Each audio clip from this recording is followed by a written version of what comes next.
Get up, get down. Funk hunters is in town. Get up, get down. Funk hunters is in town. 1, 2, 1, 2, 3. So we're here with Dunks from the Funk Hunters at Rough Trade in New York City. The tour so far with D-Funk has been going well. I'm assuming the show is absolutely fantastic now. Is there anything new and upcoming in this year that we can look forward to? Absolutely. We've got an album coming out next month. It's our first full-length album, so we're pretty excited about that. Just we've been doing a lot of remixes, and our kind of musical story started doing like mashups and bootlegs and stuff. So it's been a big process, and this is something we've been working on for the last 3 years. So we're pretty excited to get that out. That's awesome. So how do you do it as a group, releasing so many fire mixtapes online over and over again, and still have time to come out with an album and do tours and stuff like that? Yeah, I mean, I think that's part of our partnership that Nick and I have. We kind of have individual roles. So Nick is definitely the producer of the Funk Hunters. I do all our mixtapes and our visuals, and then together we kind of just collaborate on both those things together. Work on them together. But those are essentially like our roles. So I'm kind of more I would say more the DJ, and Nick's definitely the producer. So and then when we're on stage, we're both DJs, and so that's kind of how we're able to maybe get a lot of that content out, if you will. But yeah. So speaking of collaborations, is there any collaboration you have not yet done that you are maybe looking forward to, striving towards, or maybe a dream, a pipe dream, possibly? Sure. I mean, I think in this day and age, and as any artist, it's really all about collaboration. And for us, we a lot of the friends who I think we were inspired by to get into this world of music and DJing and producing are now people that we collaborate on the regular with. But I mean, over the last couple years, even just doing remixes for Grammatic, Big Gigantic, having Grizz put out our mixtape and getting us on the bill with him at Red Rocks, stuff like that. So those are guys who have been big inspirations for us. So working with them has been amazing. And then beyond that, a lot of our close friends and really talented artists we've got featured on the album. Very excited about. And then future collaborations, man. I mean, I think the sky's the limit these days.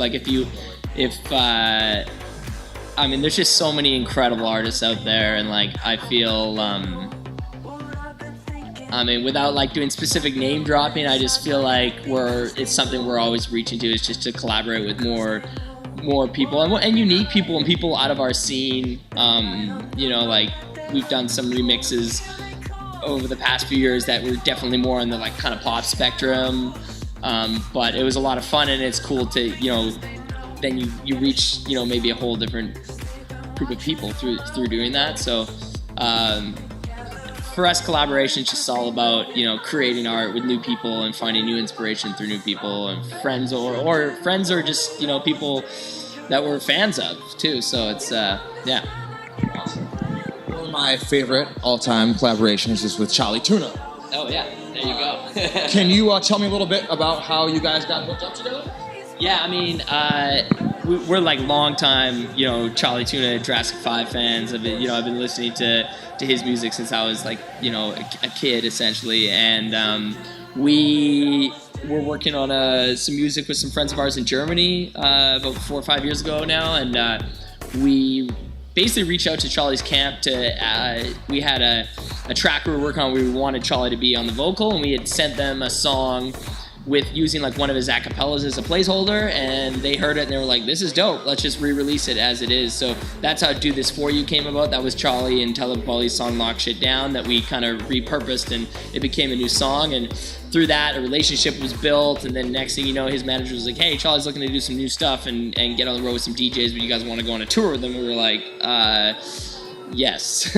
Absolutely. So he's definitely been one of the most amazing people to work with, and has just become one of our really good friends. And And ultimately, I mean, talk about collaboration and collaborators. I don't know anyone in my entire life who's collaborated with more people and more influential people. I mean, just the stories he has and being on the road with him and, hearing him talk and working with, Damian Marley and, Talib Kweli, and just J5's, fame and like the stories they've done. So that's been pretty, it's been pretty amazing. It was so fun. We put out a record last year with him and did, a couple years of touring and that's a relationship that I feel, we're currently not, doing shows with him, but it's something that it will always be, I feel like something we'll continue to do. It's just a matter of when and where and like that guy's our brother. So it's like, yeah. So being in a place like this, a record shop, it might bring you back to days where you're looking for source material or, inspiration. Do you have a memorable crate find? Digging through crates. That one record that really was memorable to you.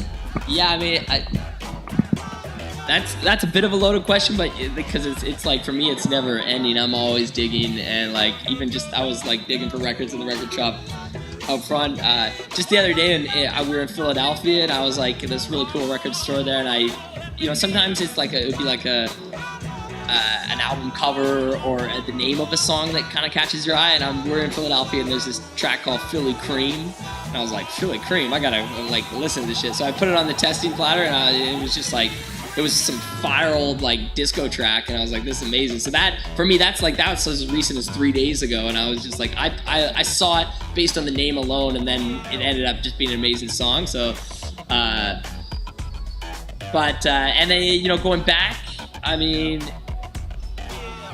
nothing like specifically, but for me it's just like digging through old music and like using the music that we grew up on, like old hip hop, classic rock, old funk, jazz, soul, and like using the elements of that to create just sample based music. It's like it's something I think that we've always done and will always continue to do, and it's like so awesome. And I personally think that's where you guys personally excel, because it brings subject matter that might not be exactly aligned with some music, but you bring it into a shape and form that is accessible by pretty much everybody. Totally. And I really hope that you keep digging through crates and keep finding those really crisp tunes. Yeah. I'm really looking forward to everything that you're coming out with this year, and good luck on the rest of the tour. Cool, man. It was great sitting down with you. Yeah, I can't wait to hear you.